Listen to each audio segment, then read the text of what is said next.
soir, c'était la fête des militants. Militants qui écrivent, militants qui travaillent dans les circonscriptions, militants qui travaillent dans la société civile. Et nous avons, à l'Action nationale, institué le prix Rosaire Morin, il y a 5 ans, pour souligner justement ce travail de personnes qui, sans occuper la scène, sans être sous les projecteurs, sont indispensables au succès de notre mouvement. Nous avons donc désigné ce prix, le prix Rosaire Morin, pour reconnaître le travail de cet infatigable écrivain qui a publié plus de 2000 articles et qui a dirigé la revue de l'Action nationale pendant 15 ans. Ce prix a été attribué jusqu'à présent à des personnes qui sont ici dans la salle, comme André Ferretti, Hélène Pelletier-Baillargeon, Henri Laberge.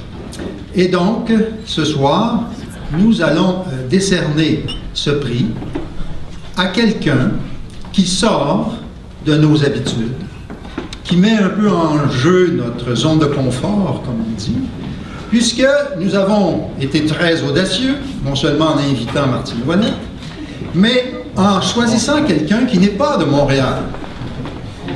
Vous savez que l'Action nationale doit se faire aussi dans les régions. Et dans les régions, il y a des militants actifs.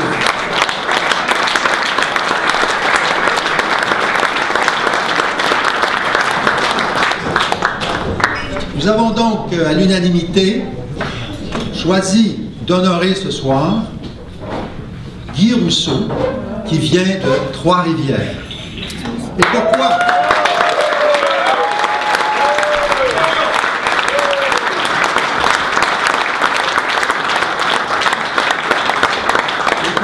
Avons-nous choisi Guy pour recevoir ce prix? C'est parce qu'il a une feuille de route impressionnante. Il faut d'abord savoir qu'il est diplômé en théologie, qu'il est un internationaliste, même s'il est à Trois-Rivières, qu'il a fait des stages au Guatemala et au Pérou. Il travaille depuis 1982 à la Société Saint-Jean-Baptiste de Trois-Rivières, dont il est devenu le directeur général en 2004. Il s'est aussi, peut-être, et c'est peut-être ça la voie du succès, il s'est beaucoup impliqué dans sa région, dans son milieu, dans la société civile. Il a été président du Conseil central de Trois-Rivières de la CSN. Il a travaillé dans le domaine communautaire. Il a travaillé, par exemple, au Centre régional de développement de la Mauricie. Il a été membre de plusieurs conseils d'administration, comme Culture Mauricie, CSSC Mauricie, Centre hospitalier régional Mauricie, Centre régional de développement de la Mauricie et président de Centraide Mauricie. Voilà, je pense, quelque chose que nous devrions retenir de son expérience. Nous impliquer là où il y a des citoyens. Lucie nous disait tout à l'heure qu'il fallait rejoindre un public qui n'est pas convaincu. C'est en étant présent dans ces milieux, je pense qu'on pourra être les plus convaincants. Mais, en plus de tout cela, Guy Rousseau a été aussi un militant politique. Depuis 30 ans, il est au cœur des combats pour l'affirmation de l'identité nationale. Il a coordonné des manifestations et des campagnes nationales visant la protection de la Charte de la langue française. Il a été coordonnateur régional de partenaires pour la souveraineté. Il a organisé des colloques, des conférences, des congrès sur des enjeux relatifs à la question nationale. Il a milité, autrement dit, presque en permanence pour faire avancer notre cause. Et c'est donc pour toutes ces raisons, pour cet engagement et surtout sa constance dans l'action militante, que nous voulons lui exprimer notre reconnaissance en lui remettant la médaille du mérite de l'action nationale.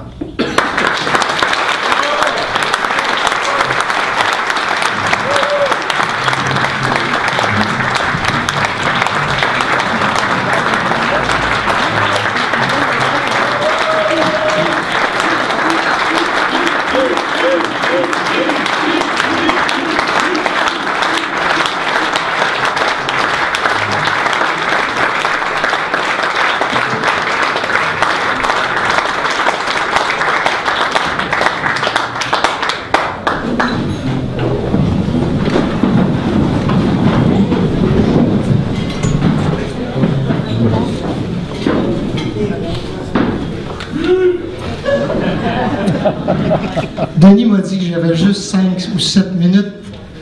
Pour ceux qui me connaissent, j'ai écrit mon texte pour ça. J'aurais pu dépasser un peu.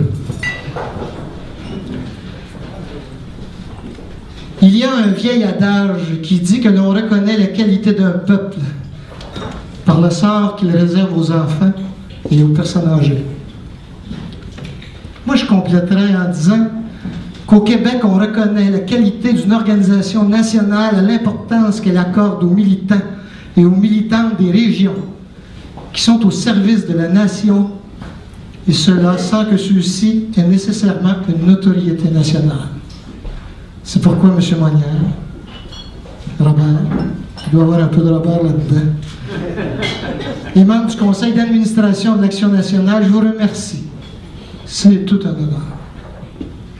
D'autant plus que je vois ceux qui ont eu la médaille avant moi. Henri, Mme Baillargeon, Mme Ferretti, absolument. Je me sens un peu imposteur. J'accueille cette reconnaissance au nom de toutes ces personnes qui, dans toutes les régions du Québec, structurent, organisent, consolident ce tissu social, ce mouvement national nécessaire à la survie de notre peuple.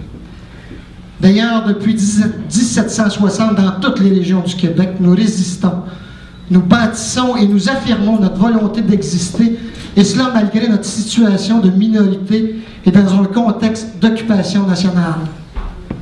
Depuis plus de 250 ans, nous avons mis à l'épreuve ce que nous avons de meilleur et qui se résume en 3 mots: solidarité, débrouillardise et résilience. Eh bien, mes amis, nous avons gagné. Nous avons réussi. Nous sommes actuellement un peuple reconnu partout à travers le monde en tant que société française moderne, prospère, innovatrice, démocratique, pacifique et solidaire, ouverte au monde et nommez-en. Imaginez si nous étions un pays, nous serions classés parmi les 30 meilleurs au monde. Pas les meilleurs, mais parmi les premiers au monde. Inspiré par ces hommes et ces femmes qui ont bâti le Québec, j'ai toujours eu en mémoire cette citation de Saint-Simon. Une idée sans exécution est un songe.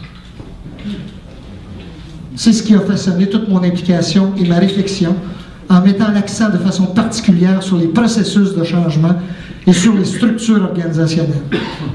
Fier de mes racines ouvrières, de toute façon, je ne connais pas autre chose, pendant plus de 40 ans, j'ai mis ma contribution, mes talents d'organisateur, de gestionnaire, parfois d'administrateur au service des classes populaires et du monde ouvrier, apportant ainsi ma petite contribution à la consolidation de la société civile en Mauricie et parfois au niveau national. Ma seule ambition, mon seul intérêt a été de créer, d'organiser ou d'appuyer des mouvements, des idées qui avaient comme objectif la défense des droits, l'amélioration de la qualité de vie de mes concitoyens et concitoyennes ou l'affirmation de notre identité nationale. Je crois que collectivement, nos combats ont porté fruit. Aujourd'hui, le mouvement communautaire, les entreprises d'économie sociale ont réussi à s'affirmer et à se faire connaître sur tout le territoire du Québec et même au niveau international. Le mouvement syndical est devenu un partenaire incontestable dans le développement du Québec, malgré le fait qu'aujourd'hui, il est, selon moi, à la recherche d'orientation de projets nationaux qui dépassent la revendication sectorielle dans une perspective de ce que nous appelions à l'époque le troisième front. Par contre, vous comprendrez mon désarroi actuel devant le peu de ressources, le peu d'enracinement, le manque de structures organisationnelles permanentes et le peu d'enthousiasme de la société civile pour notre projet d'indépendance nationale. Mais je suis convaincu que si nous faisons les efforts nécessaires pour entendre les besoins réels de nos compatriotes, pour comprendre les changements structurels profonds auxquels notre société fait face actuellement, nous réussirons à mettre en place un mouvement national à la hauteur de nos aspirations. Tout au cours de mon parcours de vie militant, j'ai côtoyé, j'ai travaillé avec des personnes d'une grande humanité, de courage, de rigueur intellectuelle et organisationnelle tout à fait exceptionnelle. Je tiens à remercier tous ces militants et ces militantes des organisations communautaires qui m'ont appris qu'avec peu de moyens, mais qu'avec beaucoup de conviction et de détermination, il était possible de défendre nos droits et d'améliorer la qualité de nos communautés. Les militants et les militantes du mouvement syndical qui m'ont appris que la solidarité, c'était pas seulement qu'un vœu pieux, mais que ça s'organise, ça aussi, autour d'objectifs communs et de campagnes permanentes d'adhésion, de conscientisation auprès des membres sur la pertinence d'être ensemble dans la réalisation de nos plans d'action si nous désirons obtenir des résultats. Je tiens à remercier tous ces militants et ces militantes du mouvement nationaliste, de façon particulière les membres du conseil d'administration, d'ailleurs il y en a plusieurs ici ce soir, et mes compagnons et compagnes de travail de la Société Saint-Jean-Baptiste de la Mauricie, des personnes dévouées et compétentes, mes camarades de travail du MNQ, coordonnés par Montréal, mais répartis partout au Québec, qui maintiennent à bout de bras la flamme nationaliste de la Société Saint-Jean-Baptiste pour son travail infatigable pour la défense de la langue française, les militants du Bloc, du PQ, parce que c'est avec eux autres que j'ai travaillé le plus souvent. Les autres aussi doivent vivre la même chose à QS et à Option nationale, qui font preuve d'abnégation à l'intérieur d'organisations politiques qui ont trop souvent de la difficulté à reconnaître leur travail. Je vous remercie de m'avoir permis et de me permettre encore de participer, d'organiser, de mettre en place tous ces moments significatifs qui ont marqué notre combat national au cours de ces 40 dernières années en ce qui me concerne. Je tiens aussi à remercier toutes les personnes qui m'entourent, ma famille, mes amis, ma conjointe, qui subissent mes absences, mes moments d'indignation, de découragement, mes colères, nommez-en. Vous savez, tous et chacun, vous avez tous vécu ça comme militants et militantes préoccupés à changer le monde. On a tendance à oublier ceux qui nous entourent et à les prendre pour acquis.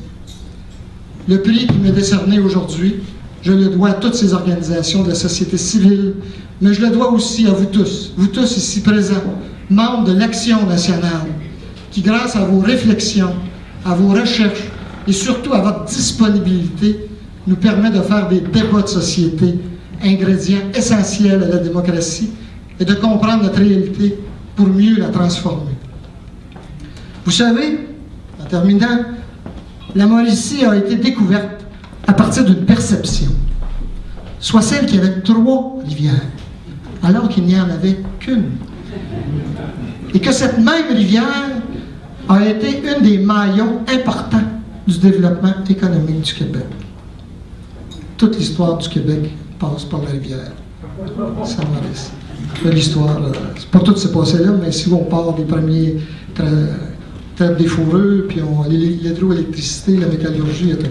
Vous en savez plus que moi, fait que vous m'en montrerez.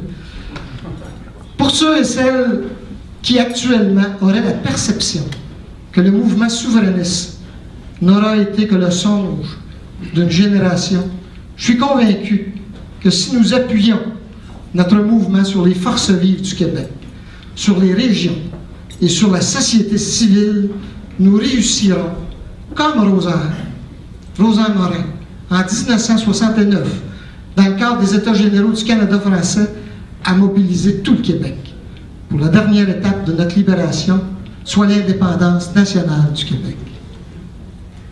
À l'occasion, j'appelais Rosaire, fait que ça vous dit un petit peu mon âge. Rosaire était pas mal plus vieux que moi, mais quand même. On a fait quelques bons coups ensemble. À l'occasion, j'appelais Rosaire en plein quart de l'après-midi, puis il répondait « Bonsoir ». Écoutez, c'est tout un choc, là. 2 heures de l'après-midi, bonsoir. Un jour, lorsque nous étions un peu plus familiers, je lui demande « Peux-tu me dire, Rosaire, pourquoi tu réponds « Bonsoir » en plein quart de l'après-midi » Il me répondit « C'est parce que tant et aussi longtemps que le Québec ne sera pas souverain, je vivrai dans l'obscurité. »